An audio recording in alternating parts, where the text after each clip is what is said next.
bitawan ninyo, drop it. Kasi magkakaproblema talaga tayo. Pag nakita tayo sa isang kanto at hawak mo ang droga, problema na talaga yan. So, yun na, nagkakaroon tayo ng problema. May patayan. But it was not state-sponsored killing. There was never an official order to the police and the military and to the agents of government to kill. Andyan si Senator De La Rosa. Wala akong sinabi na ganon kasi abogado ako. Correct. Ang sinabi ko, yung sinabi ko nung nagtuturo ako sa Police Academy, that in your fulfillment of duty, yung elements of self-defense would apply to you pag you are trying to arrest a person. Alam mo, ang trabaho ng pulis kasi, pag sinabi mong aarestuhin kita, hindi hinto dyan. The police must arrest and overcome the resistance para madala mo yung kriminal doon sa istasyon at mabuk mo para makulong. Yan ang problema at naawa ako sa mga pulis. Hindi mo masabi, bitawan mo yung baril at pag hindi sumunod, sabihin lang ng pulis, o sige, bukas makita tayo dito, huwag ka nang magdala ng baril. Po. Hindi yun ang tinuro ko sa kanila. Nagtuturo ako sa Police Academy. Yan, lahat yan sila dumaan sa akin. Yan, because yan ang turo ng sa College of Law. That's the law. Correct. Kung ano yung sinabi ko sa police, batas yan. Walang compromise dyan when you are arresting a person. If he resists, pag ayaw magpa-aresto, you have to overcome him. His resistance.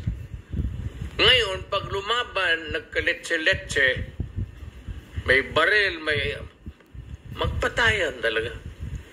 Kaya yan ang problema ng pulis, kaya naawa ako.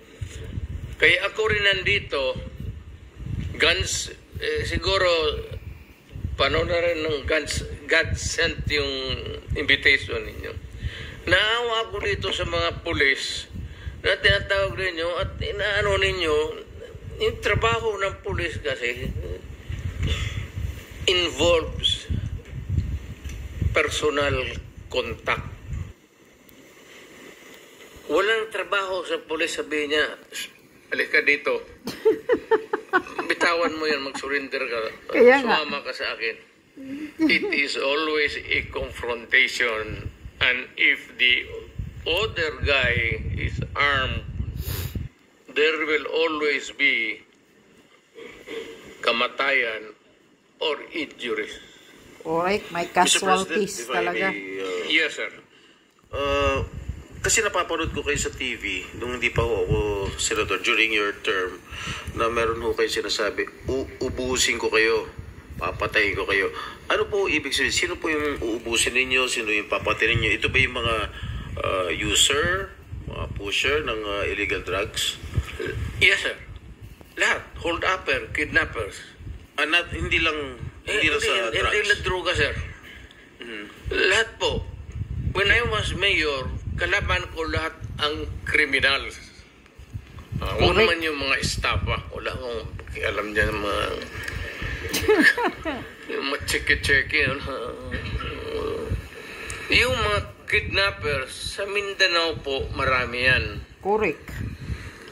At yung mga lawless elements doon, when they go on a rampage, they take over the entire municipality. i-hostage nila yung municipality, yung bangko lahat doon, hino-hold up, at yung police hindi makagalaw kasi nakapalibot sila and there are civilians. And they cannot start a war because the civilians eventually will be killed in the process. Pati sila. Nung sinabi niyo pong uubusin ko kayo lahat, papatayin ko kayo lahat, ito ba ho yung naging resulta kaya marami hong naging patayan, Ginong Pangulo? Literally, yes.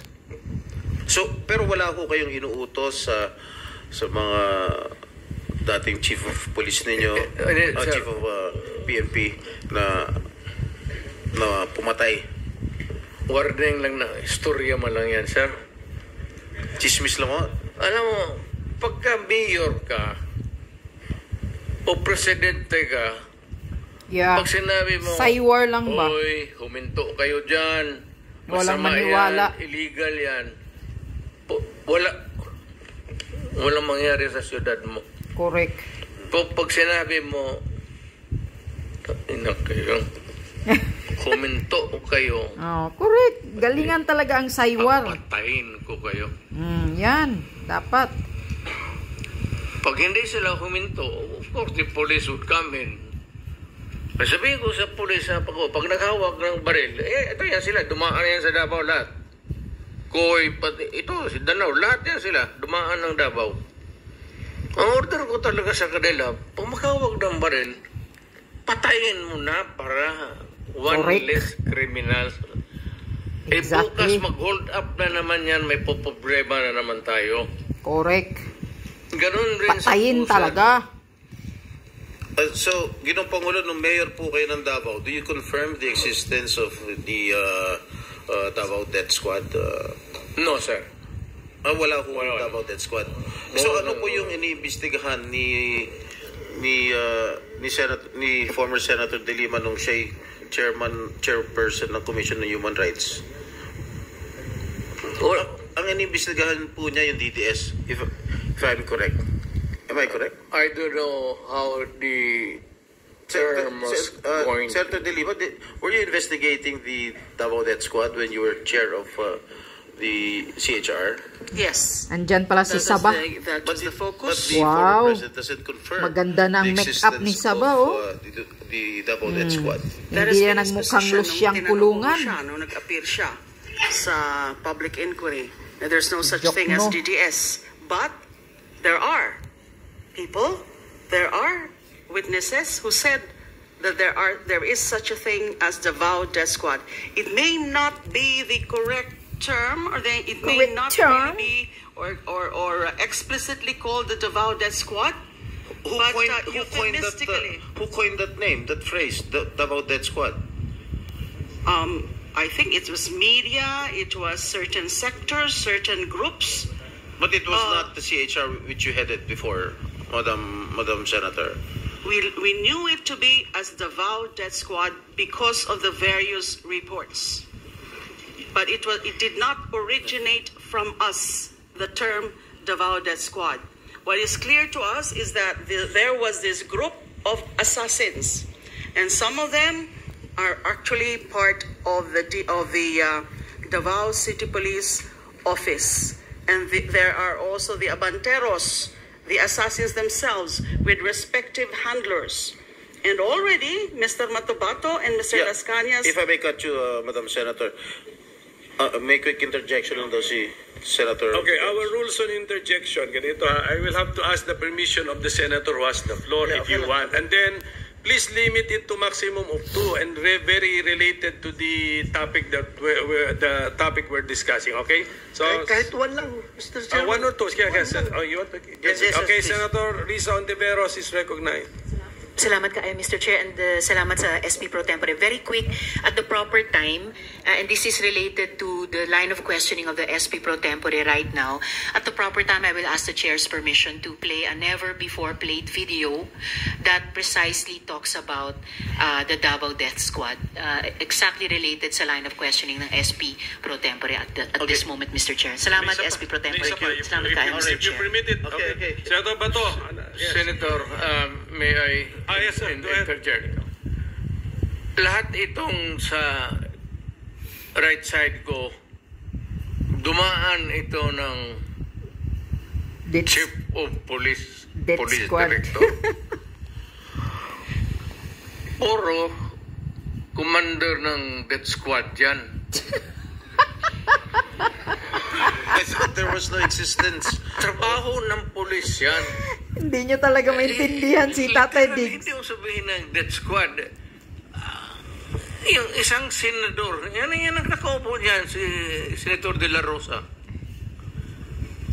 Death Squad rin yan. Nagpatawa na lang yung isang sa likod. Because they were police directors handling the controlling crimes in the city. Correct. That's So what pag he sinabi meant. mong Death Squad, it's a very loose term na Yeah. ginagamit mo lang parang ganon sila. Lahat yan sila, ito, si Danao, ayan o. Nagdadasal kasi sa kasalanan niya siguro. Huwag ka na bang, ilan bang pinatay mo? Dumaan yan. Away ko. Ito, De La Rosa. Tatay Digong talaga. Tanungin Joker. ko sila ngayon. Tanungin ninyo. Openly, lahat yan dumaan pagka-police chief. Pati yan si Gamboa. Tanungin ninyo. Danao, kung may utos ba ako na patayin ninyo yung tao na nakatali yung paa, pati kamay sa likod, or assassinate them. Ang sinabi ko, ganito, prangkahan tayo, encourage the criminals to fight. Oh. Encourage them to draw their guns. Yes. Yan, buhay yan. Ayan na sila, yan ang instruction ko. Pati yan si Kuy. Encourage, pati yan si De La Rosa, encourage them lumaban. Pagka lumaban, patayin ninyo para matapos na ang problema ko sa syudad ko. Prangkahan. Yan ang tunay na presidente. Nung na-presidente ako, ganun rin sa kuman. Mura talaga siya, no? Diyan sa Malacanang. Yan ang utos ko. Bakit ko pagbigyan important? Mag-criminal, they go after the innocent people robbing. Mabutit na lang sana kung aakyat ng bahay. Mayor ako matagal. Aakyat ng bahay, magnakaw, re-rapin yung bata, re-rapin yung babae, tapos papatayin. Kung ikaw ang mayor, how do you deal with the problem? Yeah. Ano Correct. kaya ang Maramdaman tingin ninyo sa... Hindi, I'm sorry to tell you, I'm sorry to express to the nation. Unforgiving ako. Hardliner. Alam nila yan. Wow, unforgiving. Pati police alam nila. They are not ready siguro to talk about it. Sinabi ko yan sa mga police. Yung mga police, pag pumasok kayo dyan sa droga, kayo ang mauuna. Gigil na si Tatay Diggs. No need to strike it out if that is the real way that the mayor then phrased his sentence. That's how he talks. As chairman, Mr. President, fact-finding muna. General Gamboa, you were formerly Chief of Police of Davao. Lahat yan sila? Yes, answer. Yes or no? Yes? No, sir. No. Okay. General Danao, former Police Chief of Davao? Yes, sir. Okay. Teresinas, former police chief of Davao? No, sir. No. Catalino Coy, former police chief of Davao? Yes, Your Honor. How about Karamat, former police chief of Davao? Ha? Sa mic, sir. No, sir. Okay, para klaro. Okay. Sige, Just ako, proceed. Mr. Chair. Floor, Senator. Mr. Chair, has the floor. Okay. Ako, hindi mo ko tanungin. Well, yes, we need to Chief of police ako lang because daw. alam ko chief ka ng police, but former chief Yeah. of Davao. Okay.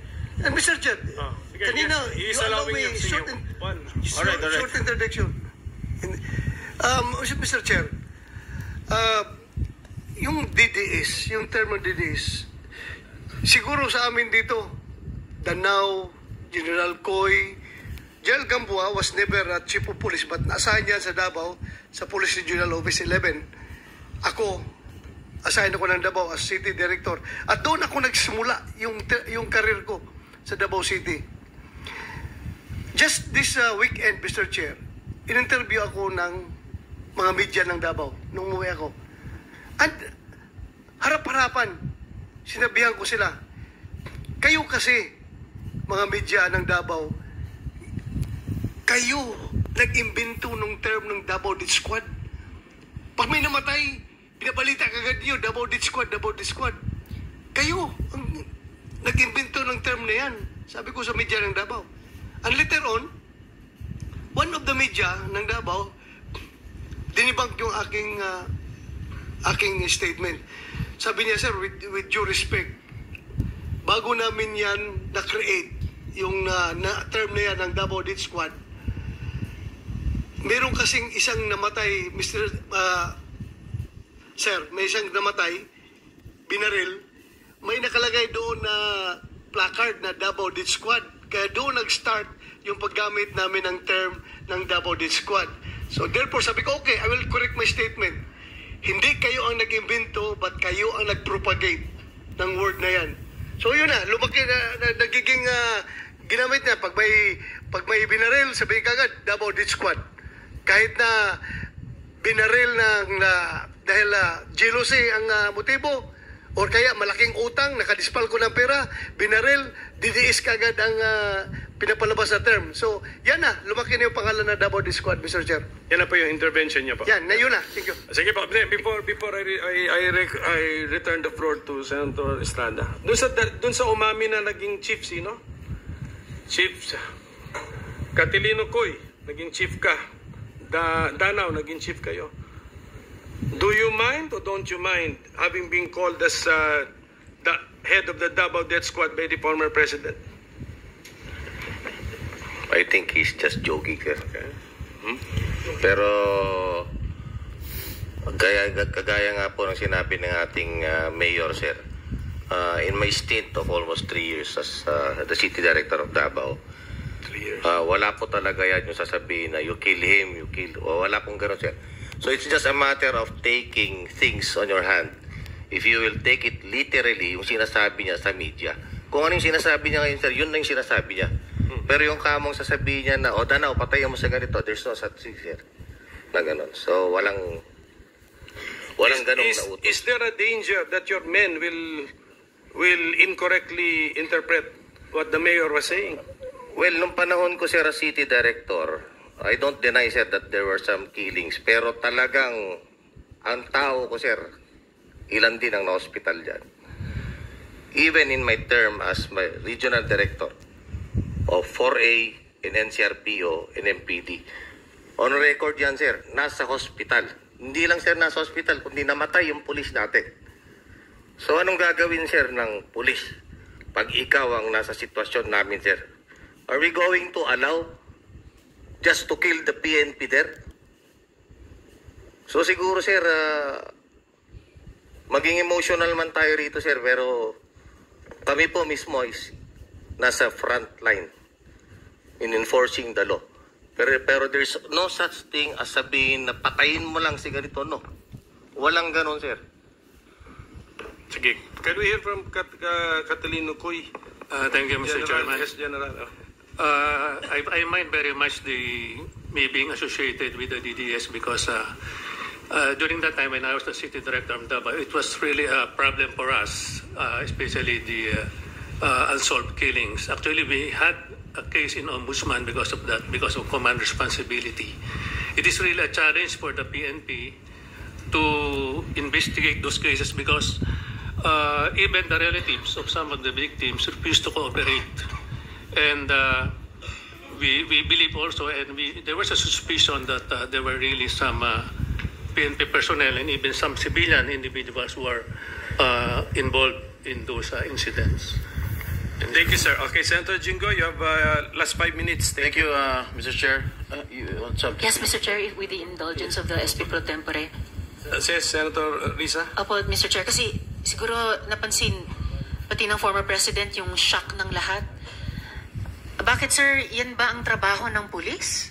Na pumatay ng mga suspected criminals? Ay sus, di ka talaga Sir, yung mic nakaintindi. nyo. Pag lumaban. Bakit Iba sila po yung pagka-express kasi kanina, so I had to clarify. Salamat, SP Pro Tempore. Salamat, Mr. Chair. No. Hindi yan ang tanong ko. Talagang maling, napaka hindi magandang impression po ng mga statements kanina. Kaya I appreciate the candor of Yusek Kuy at pati kanina ni General Danao. Look, ma'am, about it. may I Salamat tayo, interrupt Mr. Chair. you? I'm done, Mr. Chair. for now. Kindly. Go ahead, sir. Itong mga to, ma'am, galing ito ng mga sa Academy PMA. Hindi ito mga bubo. Hindi rin ito papayag na utusan mo ng illegal. Doon yan sa Academy nila, sa PMA, they are from there to yung ano talaga yung batas. Kaya pag inutusan mo yan, sabihin mo, patayin mo, sabihin, sir, mukhang hindi pwede yan, sir. I tried. Ako mismo, I tried. Ako, marami ako, patayin mo, sir. Kulong mo na lang natin, sir. Total. Sabi ko siya, siguraduhin mo lang na hindi ma-relate. Kasi gagawa ng kalukuhan yan uli. And they will mag-hold up na naman yan. Yan ang lalo na yung mga kaso na magnakaw, tapos mag-rape, tapos magpatay, o Mr. Chair. Can we let the President complete his sentence? What were you trying to say, sir? That Yes, mag-rape, magpatay, magnakaw, magpatay, and then what do we do with them? ganun na lang ang sadness ko sa trabaho ko. Thank you. Kaya hindi ko lang sinabi ko yan kasi hindi ko lang sila mautusan ng gano'n na gaya na sinabi ko na nag-rape ng bata yung pinatay, patayin mo. Hindi ko mautusan tong mga to. Sabi ko, karamihan nila PMA, hindi maniwala yan ganon. Sabi man, hindi, sir, mahirap yan. Kulungin na lang natin, sir. Walang dumaan yan sila sa... There was never a time na sinabi ko, patayin ninyo yan. Minsan yung harap-harapan sa crime scene, nakita ko yung bata, 3 years old, rape, patay, tapos nandoon yung tiyuhin. O sinabi ko, patayin mo nga. Out of outrage. In the moment of outrage yung, patayin mo. Sir, kulungin na lang natin yan, sir. Ano nangyari doon, Mr. President? Yung insidente na yun, napatay nga yung tito? Pinatay? Hindi.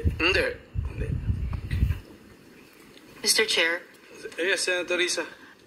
Alam ko po na matatalino mga taga-Philippine Military Academy. Hindi po yan ang issue. Ang kinaklarify ko po ay kanina sinabi nyo na in-encourage nyo ang PNP na i-encourage yung suspect na lumaban. Yes. Para mapatay, para Yes. masabing nanlaban. Correct. Correct. It Para was a very minimize. incorrect. Correct, yes. Very incorrect po, if I may Yes, say, as a it's civilian, not, sa professional police. It Salamat depends tayo, on, Mr. Chair. ano na natin yan, ma'am. That's your view, that. Right? It's not my view only, Mr. Chair. Thank you for putting it on the record. Pagka-mayor, pagka-prosecutor. Ako, alam ko, dumaan ako, prosecutor, mayor, presidente, alam ko ang trabaho ko. Yes, Yan salamat ang tayo, totoo Mr. dyan. Chair. Hindi ka nagdala ng syudad eh. Correct. Hindi mo alam. You never had the Mr. chance Chair. to solve the problem of the community. Thank you, Mr. President. Thank you for Senator putting it on Hindi record, tayo Mr. Chair. magkaintindihan dyan. Senator Estrada has the floor. Thank you, Mr. Chair. At Alam kung niyo, pabalikin ako, sir, gagawain ko uli yan. Doble. Lado. Your Honor. Yee! Palakpakan ang mga what?